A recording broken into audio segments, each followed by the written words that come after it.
भवतु सहनौ भुनक्तु सह वीर्यं करवावहै तेजस्विनावधीतमस्तु मा विद्विषावहै। ॐ शान्ति शान्ति शान्तिः। ॐ सदाशिवसमारम्भां शङ्कराचार्यमध्यमाम् अस्मदाचार्यपर्यन्तां वन्दे गुरुपरम्पराम्। श्रुतिस्मृतिपुराणानाम्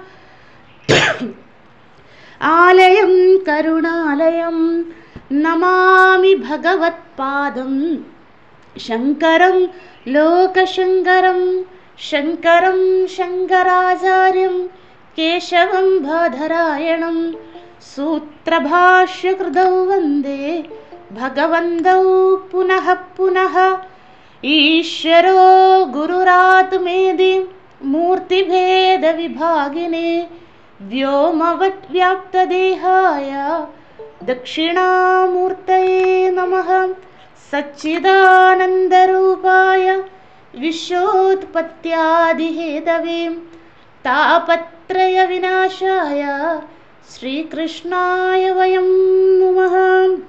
ॐ नमो ब्रह्मादिभ्यो ब्रह्मविद्या संवृताय कर्तृभ्यो वंशऋषिभ्यो महद्भ्यो नमो गुरुभ्यः। सर्वोपप्लवरहितः प्रज्ञानघनः प्रत्यगर्थो ब्रह्मैवाहमस्मि। ॐ पूर्णमदः पूर्णमिदं पूर्णाद् पूर्णमुदच्यते पूर्णस्य पूर्णमादाय पूर्णमेवावशिष्यते। ॐ शान्ति शान्ति शान्तिः। हरिः ओं श्रीगुरुभ्यो नमः। हरिः ओं.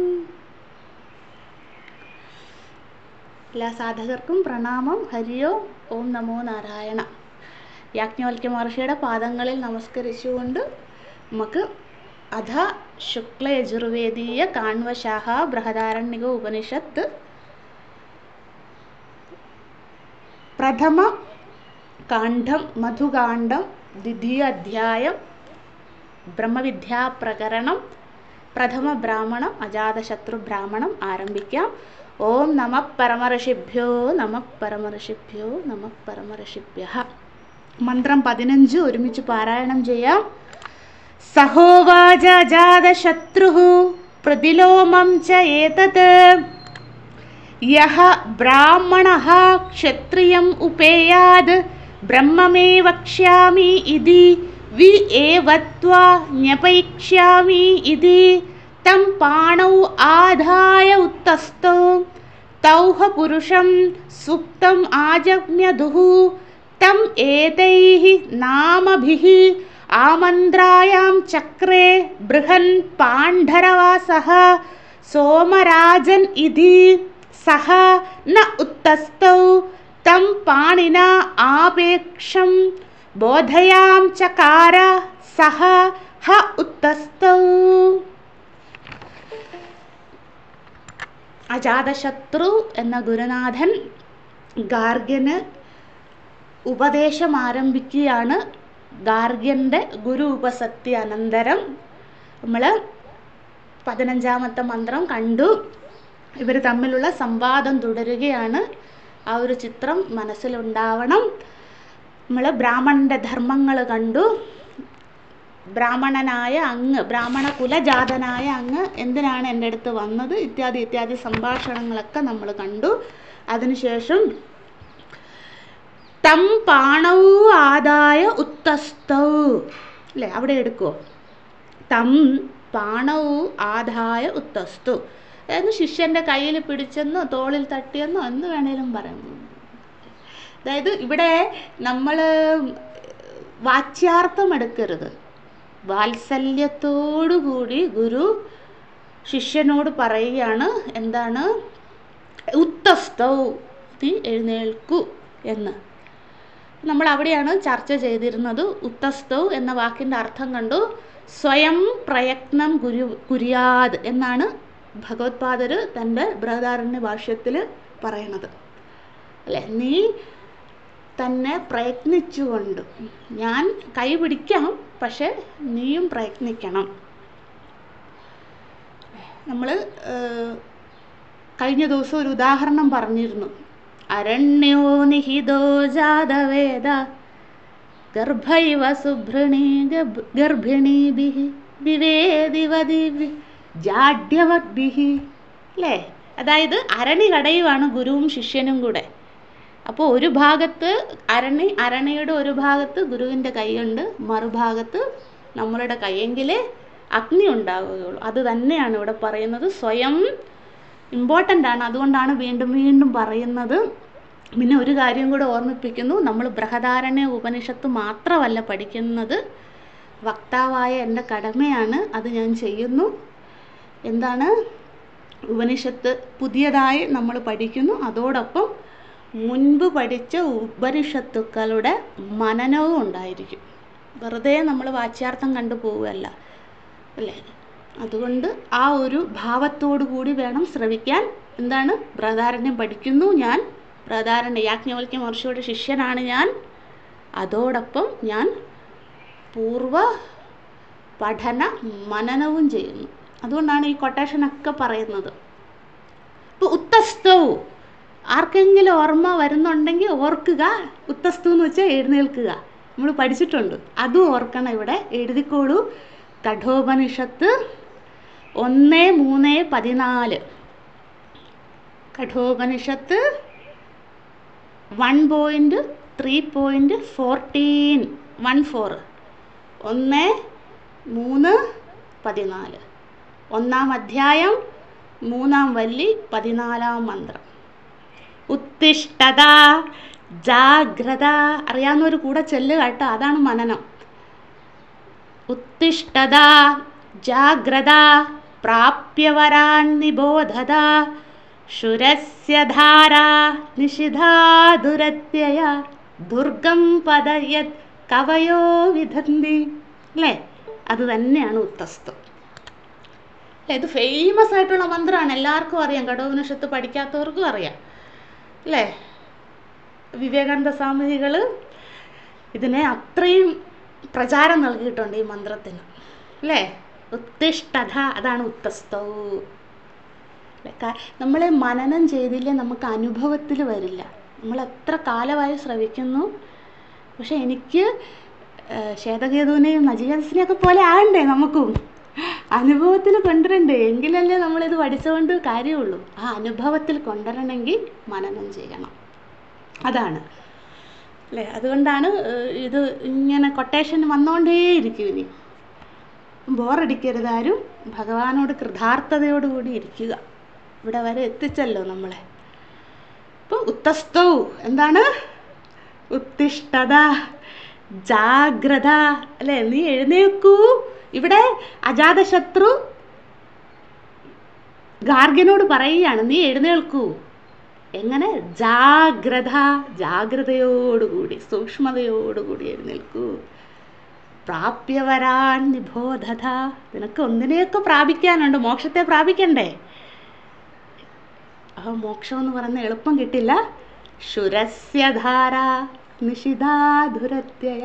അത് വാൾമുനയിൽ കൂടെ നടക്കുന്ന പോലെയാണ് എന്ന് ഞാൻ പറഞ്ഞല്ല, കവയോ വിധന്തി. അത് മഹാത്മാക്കൾ പറഞ്ഞു വച്ചിരിക്കുന്നതാണെന്ന് യമധർമ്മരാജൻ നചികേതസിനോട് പറഞ്ഞതാണ്. അത് തന്നെയാണ് ഉത്തസ്തൗ. കണ്ടോ, വളരെ ഇന്നസെൻ്റാണ്, ഒരു വാക്കേ ഉള്ളൂ ഉത്തസ്തൗ, പക്ഷെ അതിൻ്റെ ഗൂഢാർത്ഥം നോക്കൂ എത്ര ഗഹനമാണെന്ന്.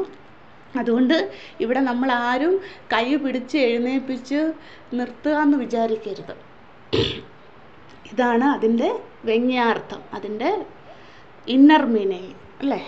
അത് നമ്മൾ കണ്ടു. പിന്നെ അതിന് ശേഷം ശിഷ്യനോട് എഴുന്നേൽക്കാൻ പറഞ്ഞു. അതിനുശേഷം എന്താണ്? തം പുരുഷം സുപ്തം ആജഗ്മു. അവിടെ എന്താണ് നമ്മൾ എഴുതിയത്?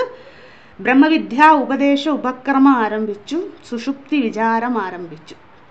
അപ്പം ഭഗവത്പാദർ തൻ്റെ ഭാഷ്യത്തിൽ പറയുകയാണ്, എന്തുകൊണ്ടാണ് ഇവിടെ സുഷുപ്തിയെക്കുറിച്ച് പറഞ്ഞുകൊണ്ട് ഉപക്രമം എന്തായിരുന്നു? ആമുഖം. എന്തുകൊണ്ടാണ് ഗാർഗ്യന് ആമുഖമായി സുഷുപ്തിയെക്കുറിച്ച് പറഞ്ഞുകൊണ്ട് അജാതശത്രു അല്ലെ ഗുരുനാഥൻ ബ്രഹ്മവിദ്യാ ഉപദേശം ആരംഭിക്കുന്നത്? എന്തുകൊണ്ടാണ്? അതിന് കാരണം ഇതാണ്. എല്ലാ ജീവാത്മാക്കളും സുഷുപ്തിയിൽ ആനന്ദം അനുഭവിക്കുന്നു, സുഖം അനുഭവിക്കുന്നുണ്ട്. സുഖമില്ലെങ്കിൽ അവിടെ സുഷുപ്തിയില്ല, ഉറക്കമില്ല. ഉറങ്ങുന്നുണ്ട്, അതിൻ്റെ അർത്ഥം ഞാൻ ആനന്ദം അനുഭവിക്കുകയാണെന്നാണ്. അപ്പോൾ ആ ആനന്ദം നിനക്ക് ഉണർന്നിരിക്കുമ്പോഴും ലഭ്യമാക്കാൻ സാധിക്കും. ആ വഴി ഞാൻ പറഞ്ഞു തരാം. ശ്രദ്ധിക്കണേ. എന്തുകൊണ്ടാണ് ഇവിടെ സുഷുപ്തി പറയുന്നത്? കാരണം ഇതാണ്. എല്ലാ ജീവാത്മാക്കളും സുഷുപ്തിയിൽ ആനന്ദം അനുഭവം, അത് ഗാർഗ്യനും അറിയാം. അപ്പം ആ ആനന്ദം നിനക്ക് ഉണർന്നിരിക്കുമ്പോഴും ലഭ്യമാക്കി തരാം. I am guarantee. ഞാൻ നിനക്ക് ആ വിദ്യ പറഞ്ഞു തരാം. അതുകൊണ്ടാണ് ഇവിടെ സുഷുപ്തി വിചാരം ആരംഭിക്കുന്നത്. അല്ലേ? ഗാർഗ്യന് ഇത്രയും പഠിച്ചിട്ടും ഗർവം മാറിയില്ല, ആഗ്രഹം മാറിയില്ല. എന്തൊക്കെ ആഗ്രഹമായിരുന്നു? എനിക്ക് വിത്തം വേണം, പിന്നെ എനിക്ക് ആദ്യം തന്നെ രാജാവ്, കാശി രാജൻ എൻ്റെ ശിഷ്യനായാൽ ഞാൻ പിന്നെ പണ്ഡിത പിട്ടം കിട്ടി, എനിക്ക് പണ്ഡിത വാചസ്പതിയാകാൻ പറ്റും, വേറെ ഒന്നും വേണ്ട. അപ്പം എളുപ്പമാർഗം നോക്കിയതാണ് ഗാർഗ്യൻ. അപ്പം ഗാർഗ്യന് അല്ലേ ലോകേഷണയുണ്ട്, വിത്തേഷണ, നമ്മൾ പഠിച്ചിട്ടുണ്ട് ഇതൊക്കെ. ഇത് രണ്ടും ഉണ്ടായിരുന്നു. എന്ത്? ലോകേഷണയും വിത്തേഷണയും ഉണ്ടായിരുന്നു. അത് മാറ്റാനായിട്ട്. അതെപ്പോഴാണ് ഈ ലോകേഷണ വിത്തേഷണമൊക്കെ വരിക? ഉണർന്നിരിക്കുമ്പോഴേ ഉള്ളൂ. ഉറങ്ങുമ്പോൾ ഇതൊന്നുമില്ല. അതുകൊണ്ട് എന്താണ്? നീ ഉറങ്ങുമ്പോൾ സുഖമായി ഉറങ്ങുന്നുണ്ട്.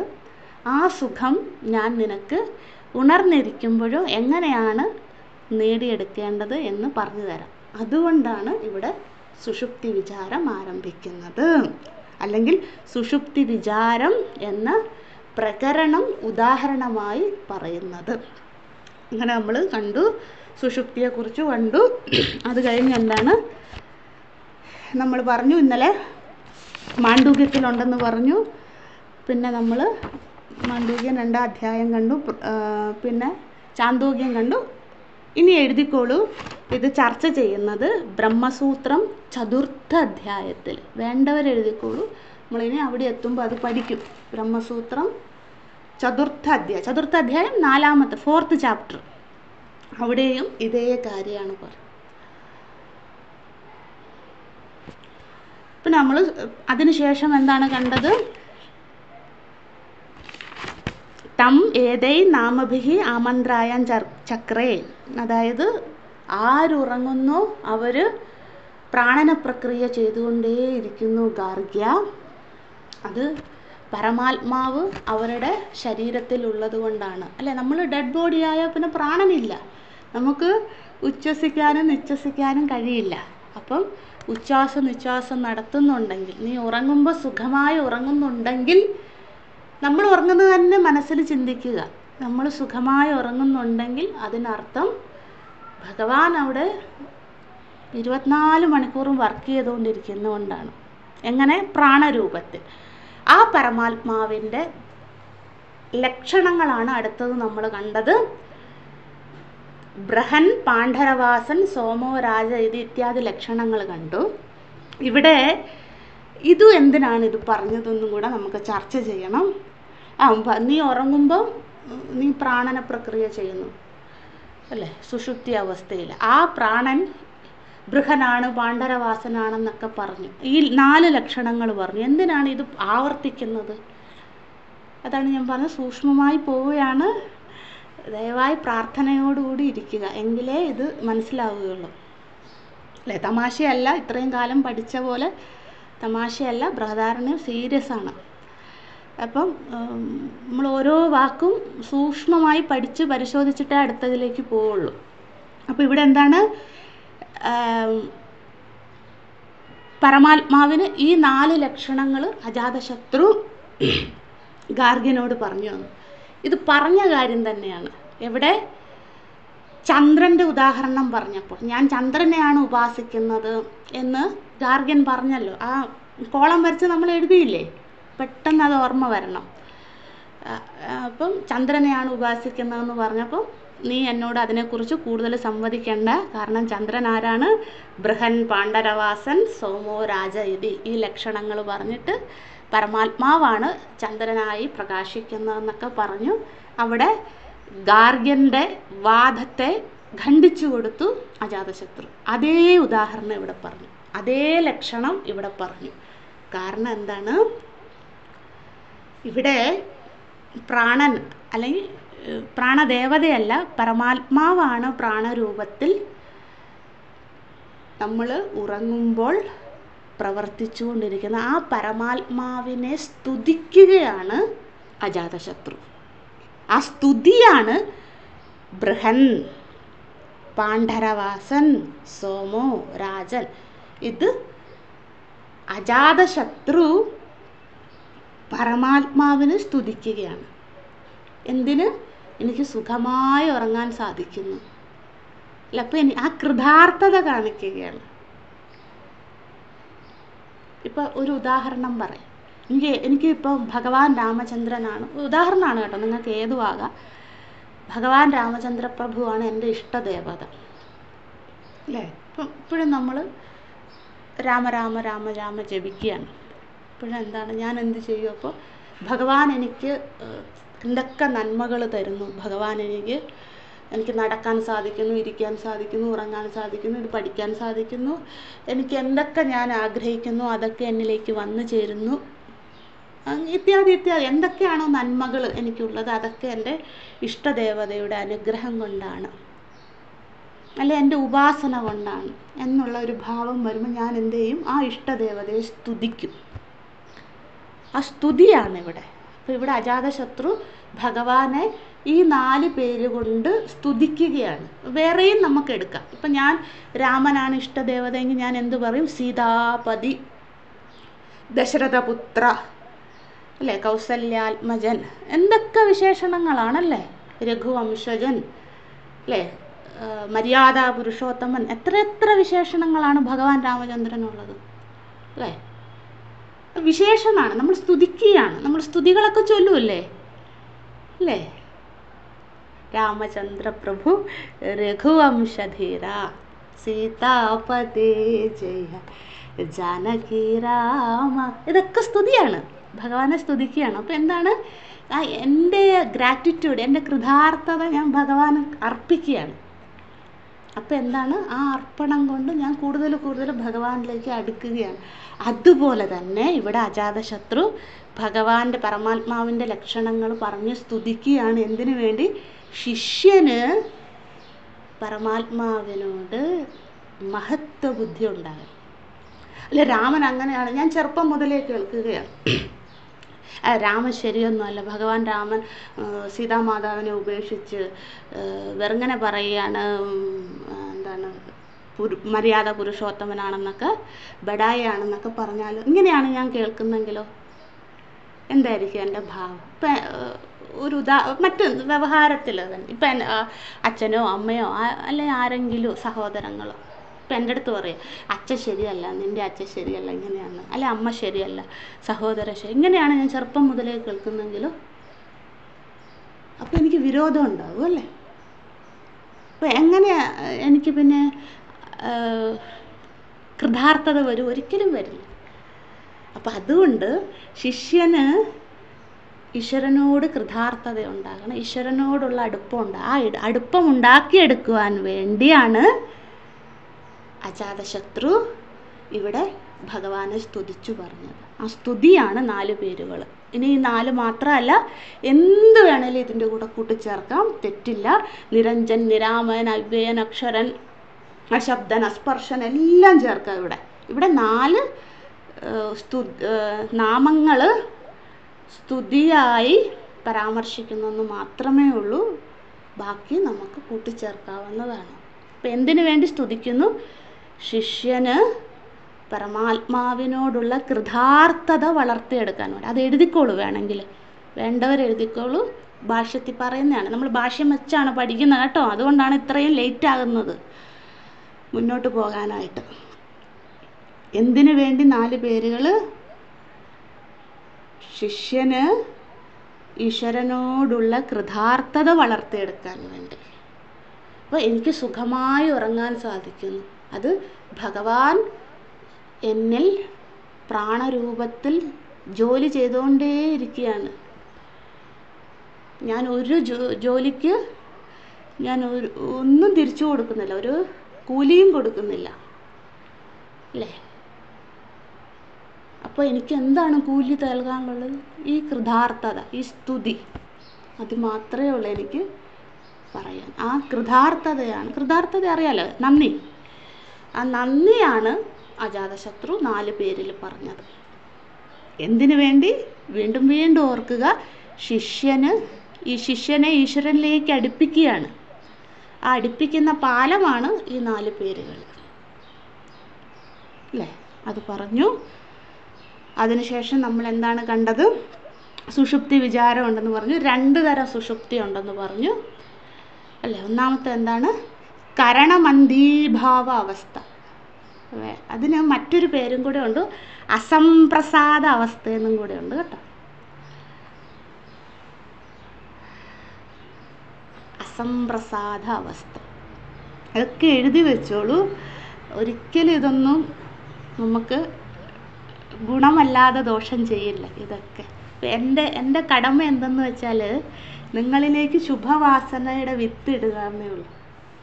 അപ്പോൾ അതുകൊണ്ടാണ് ഇതൊക്കെ പറയുന്നത്. ഇനി ഒരു സ്ഥലമില്ല ഇത് പറഞ്ഞു പോകാൻ, പ്രധാരണത്തിലേ നമുക്ക് പഠിക്കാനുള്ളൂ. ഇനി അറിയില്ല, നമ്മൾ ബ്രഹ്മസൂത്രം 555 സൂത്രമൊക്കെ ഏത് കാലത്ത് പഠിക്കാനാണ്. അപ്പം അതുകൊണ്ട് എഴുതി പോകുക. സുഷുപ്തി എന്ന് പറഞ്ഞാൽ 2 തരമുണ്ട്. ഒന്ന് കരണമന്ദീഭാവ അവസ്ഥ, അതിന് വിളിക്കുന്ന പേരാണ് അസംപ്രസാദ അവസ്ഥ. അതായത് പ്രസാദമൊന്നുമില്ല, ഞാൻ ഇങ്ങനെ ഇരുന്നുറങ്ങുക, അതാണ് വളരെ ചുരുക്കി പറഞ്ഞാൽ അതാണ്. അപ്പോൾ കരണം എന്താണ്? ഇന്ദ്രിയങ്ങൾ, സെൻസ് ഓർഗൻസിനെയാണ് കരണം എന്ന് പറയുന്നത്. ആ കരണങ്ങൾ മന്ദീഭവിച്ചിരിക്കുക, അവർക്ക് വർക്കൊന്നും ചെയ്യാൻ പറ്റുന്നില്ല. കരണമുണ്ട് അവിടെ, ഞാൻ കേൾക്കുന്നുണ്ട് പക്ഷേ വ്യക്തതയില്ല, കാണുന്നുണ്ട് എന്തൊക്കെയോ ഇടയ്ക്ക് കാണുന്നു, വ്യക്തതയില്ല.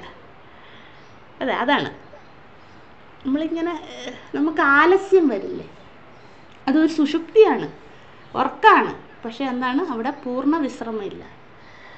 അത് നമ്മൾ സത്സംഗം കേൾക്കുന്ന അത് തന്നെ ഓർത്താൽ മതി. സത്സംഗം കേൾക്കുമ്പോൾ എന്താണ്, നമുക്ക് ആലസ്യമുണ്ട്, പ്രമാദമുണ്ട്, വിപ്രലിപ്സയൊക്കെ ഉണ്ടെങ്കിൽ എന്താണ്, നമ്മളിങ്ങനെ തൂങ്ങിപ്പോവും. ഇതറിയണം. കാരണം എന്താ, ഞാൻ അതിൽ നിന്ന് രക്ഷപ്പെടണ്ടേ. അപ്പോൾ എന്താണ് എൻ്റെ രോഗമെന്ന് അറിഞ്ഞാലല്ലേ രക്ഷപ്പെടാൻ പറ്റുള്ളൂ. അതുകൊണ്ടാണ് കരണ മന്ദീഭാവ അവസ്ഥ, തമോ ഗുണം കൊണ്ടുണ്ടാകുന്നതാണത്. അത് ഒരു സുഷുപ്തി. പിന്നെ എന്താണ് 2ാമത്തെ സുഷുപ്തി? എന്താണ് നമ്മൾ പഠിച്ചത്? കരണ ഏകീഭാവ അവസ്ഥ. അതിനെന്താ പറയുന്നത്? സംപ്രസാദ അവസ്ഥ.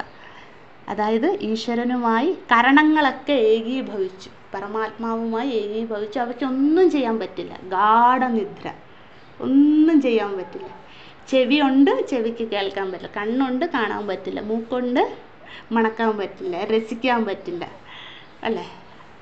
എല്ലാ ഇന്ദ്രിയങ്ങളും, കൈയുണ്ട്, കൈ കൊണ്ടുള്ള കർമ്മങ്ങൾ ചെയ്യാൻ പറ്റും. കാലുണ്ട്, നടക്കാൻ പറ്റില്ല അല്ലേ. ജനനേന്ദ്രിയമുണ്ട്, പ്രവർത്തിക്കാൻ പറ്റില്ല. എല്ലാ ഇന്ദ്രിയങ്ങളും അല്ലേ. വിസർജനേന്ദ്രിയമുണ്ട് അല്ലേ. കർമ്മേന്ദ്രിയം ജ്ഞാനേന്ദ്രിയമാണ് പറയുന്നത്. അതാണ് കരണം, നമുക്ക് ചെയ്യാൻ പറ്റില്ല. അതാണ് കരണ. ഇത് 2 സുഷുപ്തികളാണെന്ന് നമ്മൾ പഠിച്ചു അല്ലേ. ഇനി നമുക്ക് മടങ്ങി വരാം. സോമോ രാജൻ ഇതി. അതിനുശേഷം എന്താണ്? സ ന ഉത്തസ്തോ. സഹ മന്ത്രത്തിലേക്ക് വരിക. സഹ ന ഉത്തസ്തോ. സഹ എന്ന് വെച്ചാൽ ഏകവചനം, അവൻ. ഇവിടെ എഴുതിക്കോളൂ. സഹ എന്ന വാക്കിൻ്റെ അർത്ഥം പ്രാണരൂപേണ വ്യാപ്രിയ പരമാത്മാ. സഹ എന്ന വാക്കിൻ്റെ അർത്ഥമാണ് പ്രാണരൂപേണ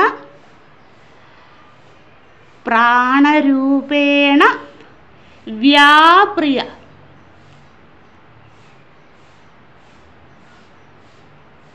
പരമാത്മാ പ്രാണരൂപേണ വാപ്രിയ. വ്യായാണ് വ്യാഴാഴ്ച എന്നൊക്കെ എഴുതില്ലേ, ആ വ്യാപ്രിയ പരമാത്മാ. അതാണ് സഹ എന്ന വാക്കിൻ്റെ അർത്ഥം. ഉണ്ടോ എന്ന് വെച്ചാൽ എന്താണ്?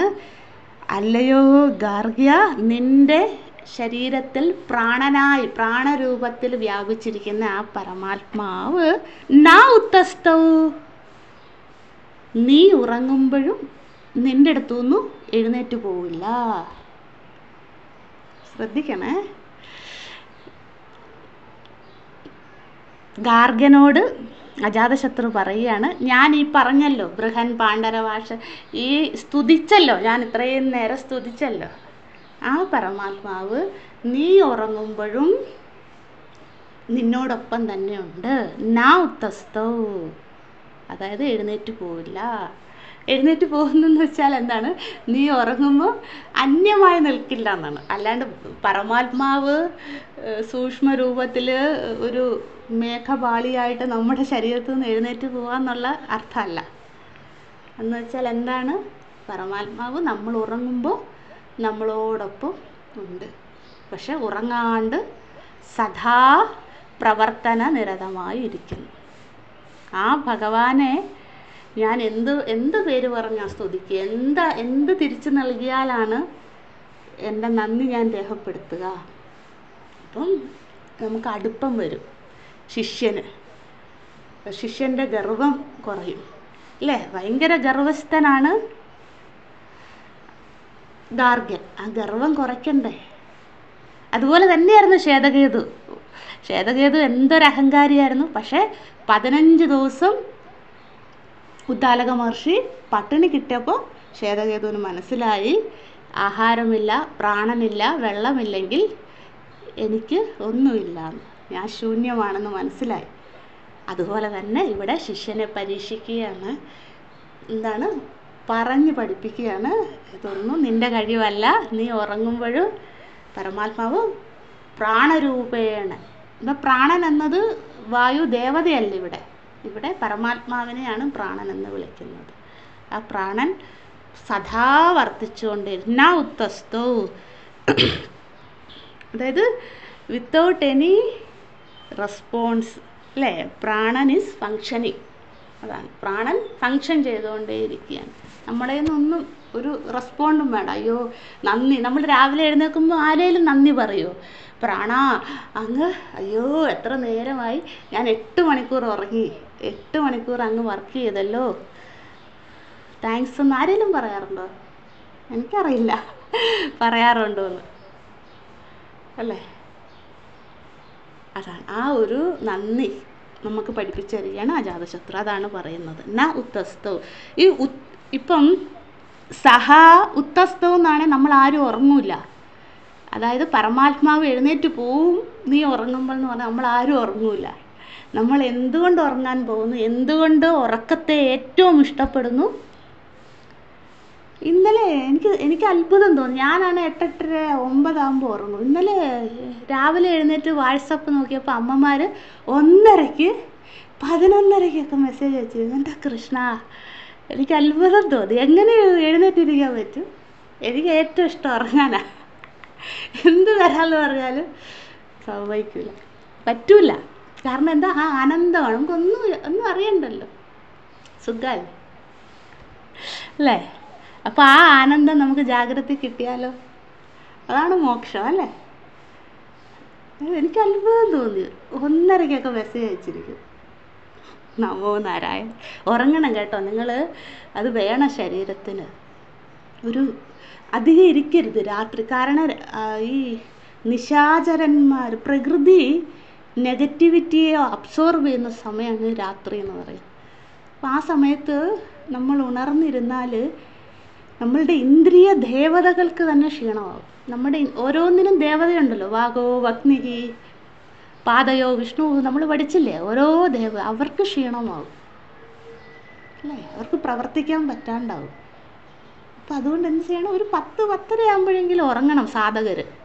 പിന്നെ നേരത്തെ എഴുന്നേൽക്കണം, ബ്രാഹ്മ മുഹൂർത്തത്തിൽ എഴുന്നേൽക്കണം. എല്ലാ ദിവസവും പറ്റിയില്ലായിരിക്കും, എങ്കിലും ശ്രമിക്കുക. ഇപ്പോൾ സാഹചര്യം വന്നപ്പോൾ ഞാൻ ഓർമ്മിപ്പിച്ചെന്നേ ഉള്ളൂ. ഓക്കെ, മടങ്ങി വരാം. നമുക്ക് ഉറങ്ങാൻ സാധിക്കുന്നത് അവിടെ പ്രാണം പ്രവർത്തിക്കുന്നു. അതുകൊണ്ട് പ്രാണിനാം അപേക്ഷം ബോധയാം ചകാര സഹോ ഉത്തസ്തോ. പ്രാണിനാം അപേക്ഷാം ബോധയാം ചകാര സഹ ഹോ ഉത്തസ്തോ. എന്ന് വെച്ചാൽ ഉറങ്ങുന്നവനെ വിളിച്ചുണർത്തുമ്പോൾ അവൻ എഴുന്നേൽക്കുമെന്ന്. അതായത് ഒരാൾ കിടന്ന് ഉറങ്ങുകയാണ്, അയാളെ ഇപ്പം ഞാൻ വിളിച്ചുണർത്തുകയെന്ന് വെച്ചു, അപ്പം അയാൾക്ക് എഴുന്നേൽക്കാൻ സാധിക്കുന്നത് പ്രാണനുള്ളത് കൊണ്ടാണ്. അപ്പം ഇത്രയേ ഉള്ളൂ, അയാൾക്ക് ഉറങ്ങാൻ സാധിക്കുന്നത് പ്രാണനുള്ളതുമാണ്, ഉറങ്ങാൻ സാധിക്കുന്നത് പ്രാണനുള്ളത്, സ്വപ്നം കാണാൻ സാധിക്കുന്നതും പ്രാണനുള്ളതുമാണ്, അല്ലേ? ഇത്രയേ ഉള്ളൂ പറയുന്നത്. പ്രാണിന എന്ന് വെച്ചാൽ നമ്മളൊക്കെ പ്രാണികളാണ്. പ്രാണി എന്ന വാക്കിൻ്റെ അർത്ഥം എന്താണ് നമ്മൾ പഠിച്ചിട്ടുണ്ട്. പ്രാണന പ്രക്രിയവാൻ ഇതി പ്രാണിഹി. ആരൊക്കെയാണോ പ്രാണന പ്രക്രിയ, ഉച്ഛ്വാസം നിശ്വാസം ചെയ്യുന്ന അവരൊക്കെ പ്രാണികളാണ്. അല്ലാണ്ട് കീടപതംഗമല്ല ഇവിടെ പ്രാണി, കൂറാനൊന്നും അല്ല പ്രാണി. ഇവിടെ എന്താണ് പ്രാണി എന്ന് വെച്ചാൽ പ്രാണന പ്രക്രിയ ചെയ്യുന്ന എല്ലാവരും. അത് മനുഷ്യരില്ല, ജീവചരാചരങ്ങളൊന്നും, അതെല്ലാം പ്രാണി. അവർക്കൊക്കെ സുഖമായി ഉറങ്ങിയിട്ട് എഴുന്നേൽക്കാൻ സാധിക്കുന്നത് അവരിൽ പ്രാണനുള്ളത് കൊണ്ടാണ്. അതിൻ്റെ ഭാഷ്യം വേണമെങ്കിൽ എഴുതിക്കോളൂ. ചേതനത്വം സദാ ദൃഷ്ട്യ ച തീനവസ്ഥായ. ഇത്രയും സംസ്കൃതമൊക്കെ എല്ലാവർക്കും അറിയാം, ഭാഷ്യകാരൻ എഴുതിയിരിക്കുകയാണ്. എന്താണ്? ചേതനത്വം സദാ ദൃഷ്ട്യ ച തീനവസ്ഥായാം. അല്ലയോ ഗാർഗ്യ, ചേതനത്വം സദാ ദൃഷ്ട്യ, എപ്പോഴും നിനക്ക് കാണാമെന്ന്. തീനവസ്ഥായ, മൂന്നവസ്ഥയിലും. മൂന്നവസ്ഥ ഏതാ? ജാഗ്രത, സ്വപ്ന, സുഷുപ്തി.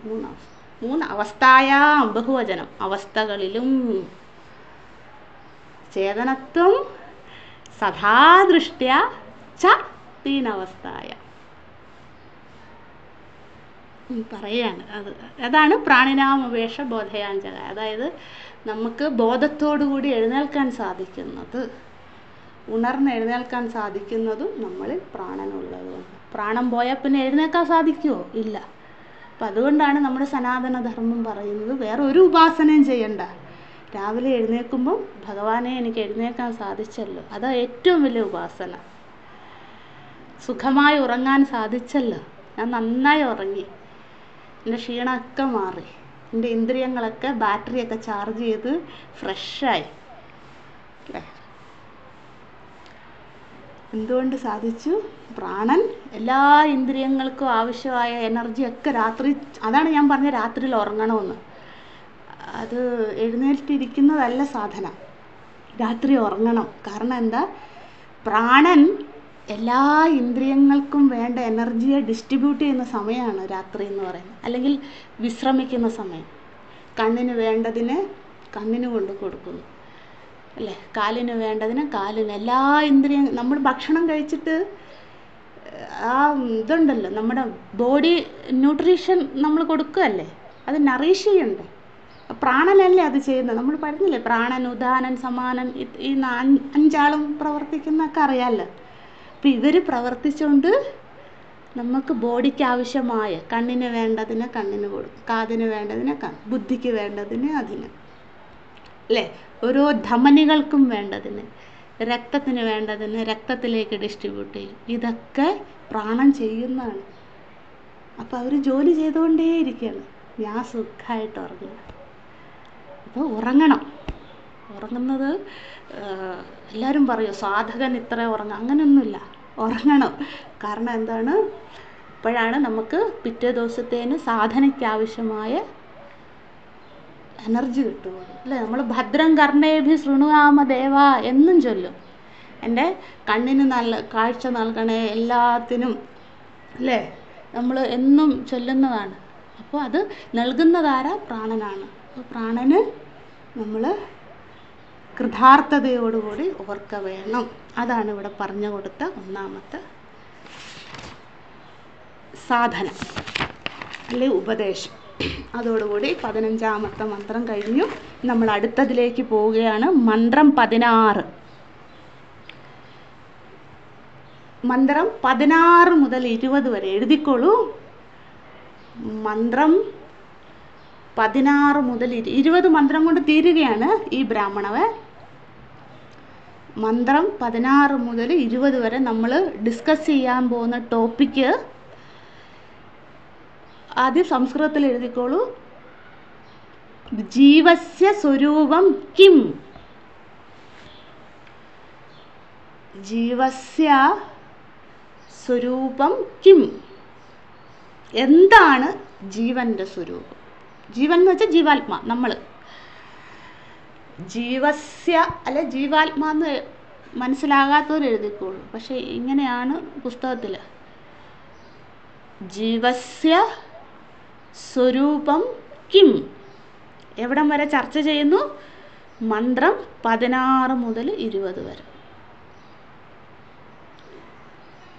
നമുക്ക് മന്ത്രം 16ലേക്ക് പോകാം. ആദ്യം പദച്ഛേദം നടത്താം. നിങ്ങൾ ഓരോ വാക്കും ശ്രദ്ധിക്കുക. സഹോവാച അജാതശത്രു കോമ. സഹോവാച അജാതശത്രു.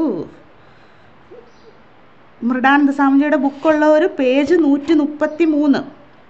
സഹോവാച അജാതശത്രു യത്ര ഏഷഃ കോമ ഏതത് സുപ്തഃ കോമ അഭൂത്. ഒരു എഫ് കണ്ടോ?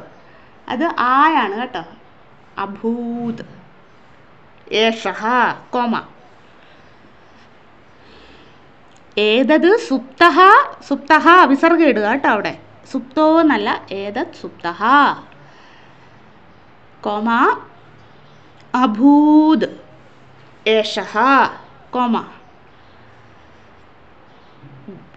വിജ്ഞാനമയഃ പുരുഷഃ കോമ വിജ്ഞാനമയഃ പുരുഷഃ കോമ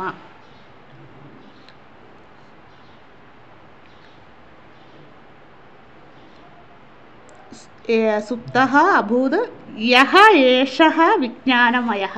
യഃ ഏഷഃ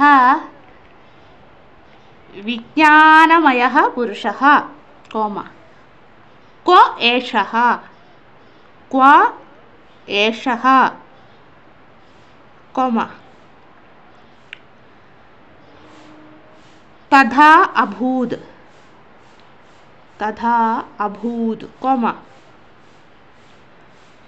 കുതഃ കുതഃ എന്നാണ് കേട്ടോ. കുത എന്നല്ല, കുതഃ. താ ഏതിൻ്റെ അപ്പുറം വിസർഗം ഇടുക. കുതഃ ഏതത്. കുതഃ ഏതത് കോമ കുതഃ ഏതത് കോമ. അടുത്തത് ആഗാദിതി. ആഗാദ് ഇതി കോമ തത് ഹ ന മേനേ. തത് ഹ ന മേനേ ഗാർഹ്യഃ.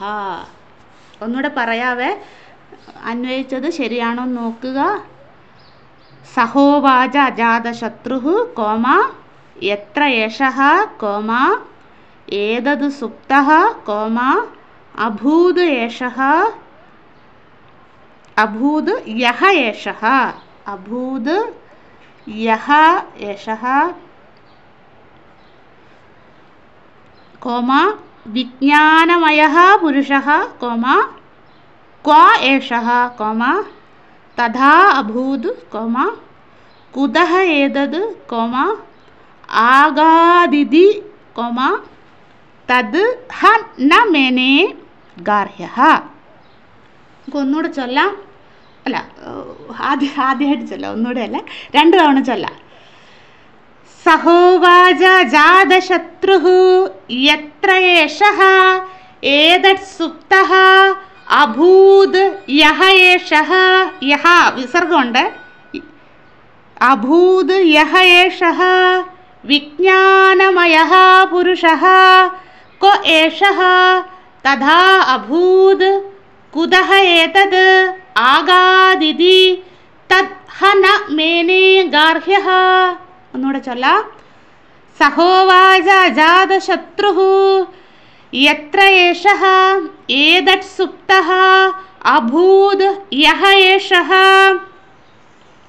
വിജ്ഞാനമയഃ പുരുഷഃ ക്വ ഏഷഃ തഥാ അഭൂത് കുത ഏതത് ആഗാദിതി തദ് ഹ ന മേനേ ഗാർഹ്യഃ.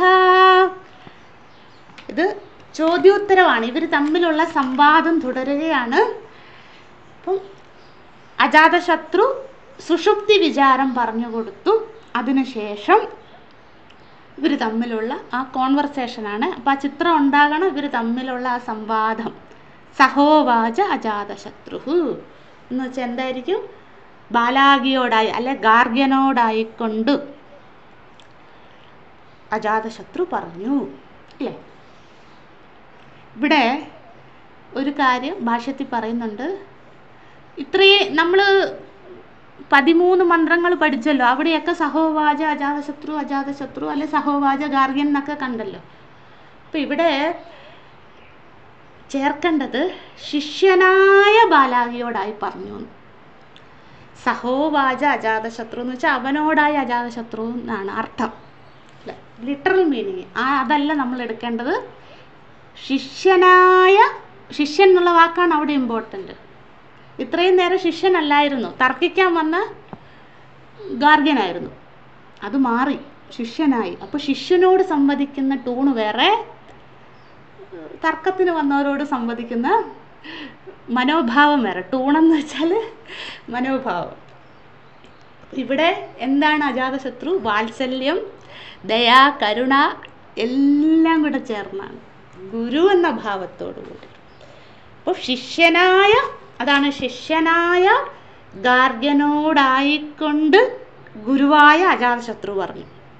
ശ്രദ്ധിക്കണേ, ശിഷ്യനായ ഗാർഗ്യനോടായിക്കൊണ്ട് ഗുരുവായ അജാതശത്രു ഉവാച പറഞ്ഞു. ഇവർ തമ്മിൽ ശിഷ്യനും ഗുരുവായി. ആ ബന്ധം എന്ന് പറഞ്ഞാൽ ലോകത്തിൽ അതിലും വലിയ ബന്ധമില്ല. നമ്മൾ പറയും മാതാവും പുത്രനും അല്ല പുത്രിയും തമ്മിലാണെന്നൊക്കെ, ഏറ്റവും വലിയ ബന്ധം ഒക്കെയാണ്. പക്ഷേ ഗുരു എന്ന് പറയുന്നത്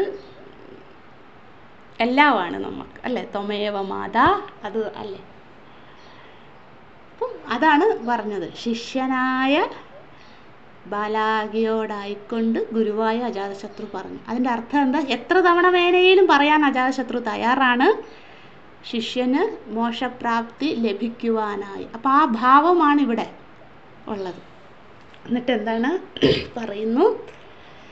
യത്ര ഏഷഃ ഏത സുപ്തഃ അഭൂത്. യത്ര ഏഷഃ, നിങ്ങൾ പദം ഛേദിച്ചില്ലേ, ഇവിടെ പദം ഛേദിച്ചാലും മതി. യത്ര ഏഷഃ ഏതത് സുപ്തഃ അഭൂത്. അതായത് ഏതൊരു കാലത്തിൽ ഒരു ജീവൻ ഉറങ്ങിക്കിടക്കുന്നുവോ, എപ്പോഴൊക്കെയാണോ ജീവൻ ഉറങ്ങുക, അതാണ് യത്ര ഏഷഃ ഏതത് സുപ്തഃ എന്നുവെച്ചാൽ ഏതൊരു കാലത്തിൽ ഒരു ജീവൻ, ജീവൻ എന്ന് വെച്ചാൽ ജീവാത്മാക്കൾ ഉറങ്ങിക്കൊണ്ടിരിക്കുന്നു. അതാണ് സുപ്തഃ അഭൂത്. പ്രസന്റ് കണ്ടിന്യൂസ് ആണ് സുപ്തഃ അഭൂത് എന്ന് വെച്ചാൽ എന്താണ്? തുടർന്നുകൊണ്ടിരിക്കുകയാണ്. പ്രസന്റ് കണ്ടിന്യൂസ് അറിയാമല്ലോ അല്ലേ. അതായത് തുടർന്നുകൊണ്ടിരിക്കുക, ഉറങ്ങിക്കൊണ്ടിരിക്കുന്നുവോ. എന്തുകൊണ്ട് നമുക്ക് ഉറങ്ങിക്കൊണ്ടേയിരിക്കാൻ സാധിക്കുന്നു? ഇവിടെ മനസ്സിലായില്ലേ? വിഷമിക്കണ്ട.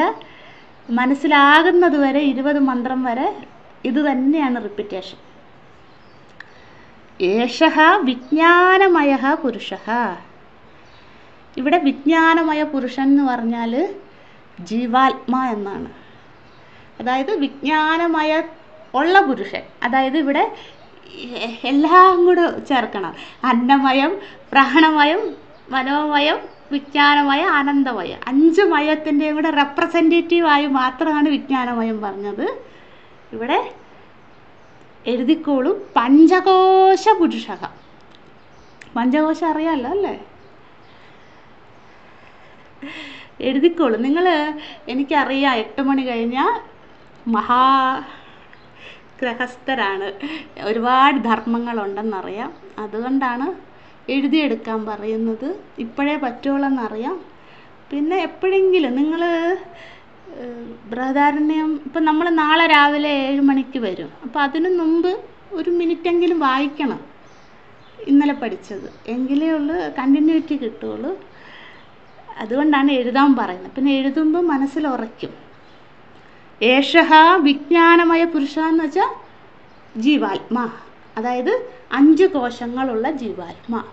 5 കോശം അറിയാം, നമുക്കൊക്കെ 5 കോശമുണ്ട് അല്ലേ? സ്ഥൂല സൂക്ഷ്മ കാരണ ശരീരങ്ങൾ, അതാണല്ലേ അതുള്ള. ഇവിടെ ഒരു പുരുഷൻ എന്ന് വെച്ചാൽ ജീവാത്മാ. അപ്പം ഉറങ്ങിക്കൊണ്ടിരിക്കുന്ന 5 കോശത്തോടു കൂടിയ ഒരുവൻ. എന്നിട്ട് പറയുന്നു കോ ഏഷ തഥാഭൂത്. എവിടെയാണ് ആ ജീവൻ സുഷുപ്തിയിലിരിക്കുന്നത്? അതായത് ഇത് ഗാർഗ്യൻ്റെ ചോദ്യമാണ്. ചോദ്യം ഇതാണ്, കോ എന്ന് വെച്ചാൽ എവിടെയാണ് ഈ 5 കോശമുള്ള പുരുഷൻ ഇരിക്കുന്നത്? ഉറങ്ങുമ്പോൾ എവിടെയാണ് ഇരിക്കുന്നതെന്ന് അതിന് ഉത്തരം നമ്മൾ പഠിക്കും. ഇപ്പോൾ ജസ്റ്റ് ചോദ്യം എഴുതാം. കോ ഏഷ തഥാ അഭൂത്, ക്വസ്റ്റ്യൻ നമ്പർ 1 എന്നിട്ടിട്ട് അതിൻ്റെ ആൻസർ മന്ത്രം നമ്പർ 17 പഠിക്കുവേ. അതുകൊണ്ട് ഇവിടെ ഈ മന്ത്രം മനസ്സിലായില്ല ആരും വിഷമിക്കേണ്ട. ഉത്തരം എത്തുമ്പോൾ നമ്മൾ പഠിച്ചോളും. നമോ നാരായണ. ജസ്റ്റ് എഴുതുക ചോദ്യം. കോ ഏഷ തഥാ അഭൂത് എന്നുള്ള ചോദ്യം. അതിനുള്ള ഉത്തരം എവിടെ പഠിക്കും? ക്വസ്റ്റ്യൻ നമ്പർ 1 എന്ന് അവിടെ ഇടുക. അതിനുള്ള ആൻസർ മന്ത്രം നമ്പർ 17 എന്നിടുക. ആൻസർ മന്ത്രം 17. അടുത്ത ചോദ്യം, കുതഹ ഏതത് ആഗാദിതി. അതായത് ഉറങ്ങി എഴുന്നേറ്റ് എങ്ങനെയാണ് ഉറങ്ങി എഴുന്നേറ്റ് വരിക എന്ന്, അതാണ് ചോദ്യം. അതിൻ്റെ ആൻസർ ക്വസ്റ്റ്യൻ നമ്പർ 2 എന്ന് എഴുതുക. അതിൻ്റെ ആൻസർ നമ്മൾ മന്ത്ര 20th മന്ത്രത്തിൽ പഠിക്കും. ക്വസ്റ്റ്യൻ നമ്പർ 2 ആൻസർ മന്ത്രം 20. എഴുതിയോ? ക്വസ്റ്റ്യൻ നമ്പർ 2 ആൻസർ മന്ത്ര 20. തദ്ഹന മേനേ ഗാർഹ്യ. ഗാർഗ്യൻ ഇതിനൊന്നും ഉത്തരം അറിയില്ല. അതായത് നമ്മൾ ഉറങ്ങുമ്പോഴും എന്തുകൊണ്ട് സുഖമായിട്ട് ഉറങ്ങുന്നു, ഉറങ്ങി എഴുന്നേക്കാം, സുഖമായി ഉറങ്ങിയെന്നും പറഞ്ഞുകൊണ്ട്, അല്ല നമ്മൾ ആരോടും പറയാറില്ല, മനസ്സിൽ ചിന്തിച്ചുകൊണ്ട് ക്ഷീണമൊക്കെ മാറ്റി നന്നായിട്ട് ഫ്രഷായിട്ട് എഴുന്നേറ്റ് വരാൻ സാധിക്കുന്നത് എങ്ങനെ? ഇതാണ് ചോദ്യം. ഇത് അജാതശത്രു തന്നെ ചോദിക്കുകയാണ് ഗാർഗ്യനോട്. ഗാർഗ്യന് ഉത്തരം അറിയില്ല. അതാണ് തദ്ഹനം മേനേ ഗാർഹ്യ. ഉത്തരം അറിയില്ല ആർക്ക്? ന മേനെ, എനിക്കറിയില്ല. ഗാർഗ്യൻ പറയുകയാണ് എനിക്കറിയില്ല എന്ന് പറയുകയാണ്. ഇതിൻ്റെ ഉത്തരം നമ്മൾ നാളെ പഠിക്കാം. ഇപ്പം ഇന്ന് ഇത്രയേ പഠിച്ചുള്ളൂ. എന്താണ്? അജാതശത്രു പറഞ്ഞു ഞാൻ നിനക്ക് സുഷുപ്തി വിചാരം പറഞ്ഞു തരാമെന്ന് പറഞ്ഞു. പരമാത്മാവുള്ളത് കൊണ്ടാണ് സുഖമായി ഉറങ്ങാൻ സാധിക്കുന്നത്. പരമാത്മാവ് പ്രവർത്തിക്കുന്നത് കൊണ്ടാണ് എനിക്ക് ഉറക്കത്തിൽ സുഖം അനുഭവിക്കാൻ സാധിക്കുന്നത്. ഉറങ്ങി എഴുന്നേറ്റ് വരുമ്പോഴും എനിക്ക് ഉറക്കത്തിൽ നിന്ന് എഴുന്നേൽക്കാൻ സാധിക്കുന്നതും പ്രാണരൂപത്തിൽ ഈശ്വരൻ എന്നിൽ വർത്തിക്കുന്നത് കൊണ്ടാണ്. അത്രേ പഠിച്ചുള്ളൂ ഇന്ന്. ബാക്കി നമുക്ക് നാളെ പഠിക്കാം. ഞാൻ ഒരു ചോദ്യം ഇട്ടിട്ടുണ്ട്. കുറേ പേര് കേട്ടോ, ഒരുപാട് സന്തോഷം. ഒരുപാട് പേര് മറുപടി പറഞ്ഞു, കുറച്ച് പേരൊന്നും പറഞ്ഞില്ല. അപ്പോൾ സമയം ചോദിച്ചിട്ടുണ്ട്. ഇന്നും കൂടെ നിങ്ങൾ ചിന്തിക്കുക, അതിന് മറുപടി എഴുതുക. കാരണം എന്തിന് ഇനി ഇടയ്ക്കിടയ്ക്ക് ഉണ്ടാകും ഇങ്ങനെ ചോദ്യങ്ങൾ കേട്ടോ. കാരണം മനനം ചെയ്യണം, നമുക്ക് മനനത്തിനുള്ള പ്രായം എത്തി. അപ്പോൾ ഇത്രയും കാലം ഞാൻ ക്വസ്റ്റ്യൻ ചോദിച്ചിട്ടില്ല, അല്ലെങ്കിൽ എല്ലാവരും റിവിഷൻ പറയുക, അത് വേറെ കാര്യം. അതൊക്കെ സെലക്റ്റീവായിരുന്നു ആളുകൾ. ഇനി അങ്ങനെയല്ല, എല്ലാവരും പാർട്ടിസിപ്പേറ്റ് ചെയ്യണം. കാരണം മനനം തുടങ്ങേണ്ട പ്രായം എത്തി നമുക്ക്. ഇനി മനനം ചെയ്തില്ലെങ്കിൽ നമുക്ക് ഇത്രയും പഠിച്ചിട്ടും അനുഭവത്തിൽ വരാം. നമ്മൾ പോകുമ്പം എന്തെങ്കിലും ആയിട്ട് വേണ്ട പോകാൻ. അപ്പോൾ അനുഭവത്തിൽ വരണ്ടേ അതിനെ. അപ്പോൾ നമുക്ക് അനുഭവത്തിൽ കൊണ്ടുവരാനായിട്ടുള്ള അഭ്യാസത്തിലേക്ക് നമ്മൾ അടുത്ത ക്ലാസ്സിലേക്ക് ജയിച്ചു കഴിഞ്ഞു. അപ്പോൾ അടുത്ത ക്ലാസ്സിൽ എന്താണ്? മനനമാണ്. അതുകൊണ്ടാണ് ക്വസ്റ്റ്യൻ ചോദിക്കുന്നത്, അല്ലാണ്ട് ആരെയും അളക്കാനല്ല, ആരെയും സ്തുതിക്കാനല്ല, ആരെയും നിന്ദിക്കാനുമല്ല. നമ്മളൊക്കെ മഹാഗുരുവായ യാജ്ഞവൽക്യരുടെ ശിഷ്യരാണ്. അദ്ദേഹമാണ് ചോദിക്കുന്നത്, ഞാൻ എന്നതൊരു ഉപകരണം മാത്രമാണ്. അപ്പോൾ അദ്ദേഹത്തിനോടുള്ള ദക്ഷിണയായിക്കൊണ്ട് അറിയാവുന്ന ഉത്തരം പറയുക. അതിലൊരു മടിയും വേണ്ട, അല്ലേ? തെറ്റിയാൽ ആരും ഒന്നും പറയില്ല, ശരിയായാൽ ആരും സ്തുതിക്കാനും പോകുന്നില്ല, അല്ലേ? തുല്യനിന്ദ സ്തുതിർമൗനി അനുഭവത്തിൽ കൊണ്ടുവരണ്ടേ? അതിനു വേണ്ടിയാണ്, അല്ലേ? അപ്പോൾ ആ അനുഭവത്തിൽ കൊണ്ടുവന്നിട്ട് പിന്നെ നമുക്ക് നാളെ അത് ചർച്ച ചെയ്യാം, അല്ലേ? ചോദ്യം ഇതായിരുന്നു, ഒന്നുകൂടെ പറയാം. എന്തായിരുന്നു? ചഞ്ചലത്വം വന്നത് മനസ്സിൻ്റെ സ്വഭാവമാണോ, ഗുണമാണോ, ദോഷമാണോ? അതിന് കാരണം ഒരുപാട് പേര് ഗുണമെന്ന് പറയും. നിങ്ങൾ കേൾക്കണം കേട്ടോ, നിങ്ങളുടെ സഹപാഠികളുടെ ഉത്തരങ്ങൾ കേൾക്കണം. ഞാൻ രാവിലെ എഴുന്നേറ്റ് ഇന്ന് സഹസ്രനാമം ഒന്നും ചൊല്ലിയില്ല. ഇന്ന് ഫുള്ള് രാവിലെ 1 മണിക്കൂർ ഇത് കേൾക്കുകയായിരുന്നു. കാരണം ഞാൻ വിചാരിച്ചു അത് വലിയൊരു സാധനയാണെന്ന്. അപ്പോൾ വളരെ സന്തോഷം തോന്നി. എല്ലാവരും ഉത്തരം പറഞ്ഞു. കുറച്ച് പേരൊക്കെ പേര് പറഞ്ഞ്. പിന്നെ എല്ലാവരുടെയും ശബ്ദം എനിക്ക് കേട്ടാൽ മനസ്സിലാവും, എല്ലാവർക്കും മനസ്സിലാവുമെന്ന് അറിയില്ല. അതുകൊണ്ടാണ് പേര് പറയാൻ പറഞ്ഞത്. ഒരുപാട് പേര് പങ്കെടുത്തു. ഞാൻ പ്രതീക്ഷിച്ചേക്കാൾ ഒരു 80% ആളുകൾ ഉത്തരം പറഞ്ഞിട്ടുണ്ട്. അതിലൊരു 5-6 പേരെ ദോഷമെന്ന് പറഞ്ഞിട്ടുള്ളൂ. അപ്പോൾ അവർക്ക് അതിൻ്റേതായ കാരണമുണ്ട്. അപ്പം ഉത്തരം പറയാത്തവർ പറയുക. പിന്നെ ഉത്തരം പറഞ്ഞവർ മറ്റുള്ളവരുടെയും കൂടെ കേൾക്കുക. അതിന് സമയം കണ്ടെത്തുക. ഒരു 1/2 മണിക്കൂർ എങ്ങനെയും സമയം കണ്ടെത്തി മറ്റുള്ളവർ പറഞ്ഞത് എന്താണെന്ന് കേൾക്കുക, അല്ലേ? പരസ്പരം ഭാവയന്തഃ ശ്രേയ പരമമാപ്സ്യസി. നമ്മൾ പരസ്പരം നമ്മുടെ ആശയങ്ങൾ പങ്കുവെച്ചാൽ നമ്മൾ വളരുകയുള്ളൂ. അതിനു വേണ്ടിയാണ്. അപ്പോൾ കേൾക്കുക. എന്നിട്ട് നമ്മൾക്ക് അതിൽ നിന്ന് 2 കാര്യം പഠിക്കാനുണ്ട്. അതിനു വേണ്ടിയാണ് ഈ ഡിസ്കഷൻ എല്ലാം. പുതിയ വാക്കുകൾ, നിങ്ങൾ ഇതുവരെ കേട്ടിട്ടില്ലാത്ത പുതിയ 2 വാക്കുകൾ ഇൻട്രൊഡ്യൂസ് ചെയ്യാൻ വേണ്ടിയിട്ടാണ് ഈ ഡിസ്കഷൻ. അപ്പോൾ ആ വാക്ക് നമ്മൾക്ക് ദഹിക്കണമെങ്കിൽ ഇത് വേണം, ഈ മനനം വേണം. അപ്പോൾ അതിനു വേണ്ടിയാണ് ചോദ്യം ചോദിച്ചത്. എല്ലാവരും പങ്കെടുക്കുക. എല്ലാവരുടെ ഉത്തരം കേട്ടു. എത്ര കൊട്ടേഷനാ എൻ്റെ നാരായണ പറയുന്നത്. വളരെ സന്തോഷമുണ്ട്. ഞാൻ വിചാരിച്ചേ ഇല്ല ആരും ഇത്രയും സൂക്ഷ്മദർശികളായെന്ന്. പക്ഷെ അത് കേട്ടപ്പോൾ വളരെ സന്തോഷം. അത്രയും സീരിയസ് ആണ് എല്ലാവരും മനസ്സിലായി. അതിൽ വളരെ സന്തോഷമുണ്ട്. നമോ നാരായണ. ഓം നമോ ബ്രഹ്മാദിഭ്യോ ബ്രഹ്മവിദ്യാ സമ്പ്രദായ കർത്തൃഭ്യോ വംശഋഷിഭ്യോ മഹത്ഭ്യോ നമോ ഗുരുഭ്യഃ. സർവോപപ്ലവരഹിതഃ പ്രജ്ഞാനഘനഃ പ്രത്യഗർത്ഥോ ബ്രഹ്മൈവാഹമസ്മി. ഓം പൂർണ്ണമദഃ പൂർണ്ണമിദം പൂർണ്ണാത് പൂർണ്ണമുദച്യതേ പൂർണ്ണസ്യ പൂർണ്ണമാദായ പൂർണ്ണമേവാവശിഷ്യതേ. ഓം ശാന്തി ശാന്തി ശാന്തി. ഹരി ഓം. ശ്രീ ഗുരുഭ്യോ നമഃ. ഹരി ഓം.